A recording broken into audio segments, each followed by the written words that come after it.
జై శ్రీమన్నారాయణ. మనం ఈరోజు తిరుప్పావైలో 12వ పాసురం గురించి క్లుప్తంగా తెలుసుకుందాం.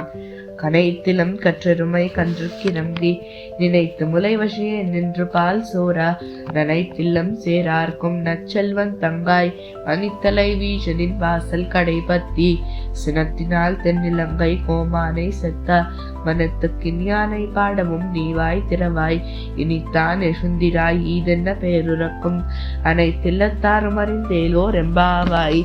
పాలు చేపుకు వచ్చి అరిచి లేగదోడలు కలిగిన గేదెలు తమ దోడల్ని తలుచుకొని పొదుగు నుంచి పాలు కారుస్తూ ఉంటే ఇల్లంతా బురదయి అంత గొప్ప సంపద కలిగిన వాని చెల్లెలా మంచు తలపైన పడుతూ ఉంటే వచ్చి నీ వాకిలి గడప పట్టుకొని నుంచున్నాము. కోపముతో ఆ లంకాధిపతిని సంహరించిన ఆ రాముణ్ణి కీర్తిస్తున్న నోరు మెదపవేమిటి?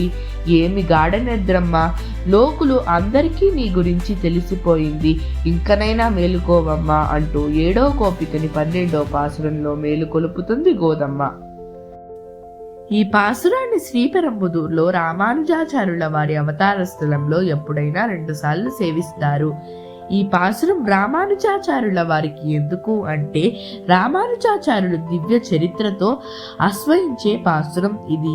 తిరుక్కోట్యూర్ నంబి వద్ద మంత్రార్థం సేవించి ఇంక పైన తమను ప్రార్థించిన వారికి కొంతకాలం పరీక్షించి యోగ్యులకి మంత్రార్థం చెప్పడం ఆచార్యుల పద్ధతి. కానీ రామానుజాచార్యులు దీన్ని తెలుసుకోవాలి, దీంట్లో రావాలి అని ఆశ ఉంటే రండి అని పిలిచి వాళ్ళని పక్కకి తీసుకొని వెళ్ళి మంత్రార్థం ఉపదేశించేవారు.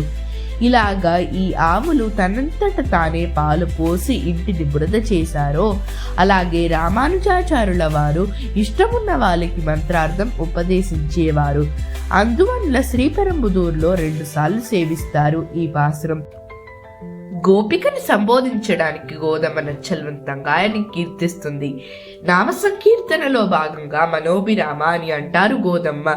గోదమ్మ తిరుచిత్రకూటాన్ని మరియు శ్రీపెరంబుదూర్ని ఈ రోజుటి పాసురంలో కీర్తిస్తుంది. ఈ రోజు మనం రామానుజాచార్యుల వారిని స్మరించుకోవాలి. జై శ్రీమన్నారాయణ. ఆండాళ్ తిరువడిగళే శరణం.